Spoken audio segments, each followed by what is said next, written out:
પાણીની છે. કઈ થીમ છે? પાણી. જળ એ જીવન છે. પછી આ પાણીમાં આપણે શું નાખીએ? ખાંડ નાખીએ અને આપણે લીંબુ નાખીએ એટલે કેવું પાણી લાગે? ખાટું મીઠું. અને આ કયું પાણી છે? ગુલાબનો શરબત. હા, ગુલાબનો શરબત ચાખીએ તો કેવો લાગે? મીઠું. સરસ. આ બધાય 3 જાતના પાણી જોઈ લીધા બધે. પાણી ક્યાંથી આવે છે? આપણે રણજીતસાગર ડેમમાંથી. બરોબર. અને પાણી વરસાદ આવે ત્યારે રણજીતસાગર ડેમ ભરાય, ડેમમાંથી આપણે નળમાં આવે પાણી.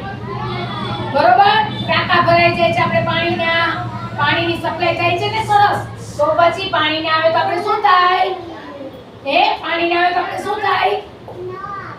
ન આવે તો ન બરોબર લાગે ને. પાણી આવે તો જ ગમે આપણે. પાણી વગર ન મજા આવે. એક કરાલો પાણી એ જળ એ જીવન છે. ઓકે.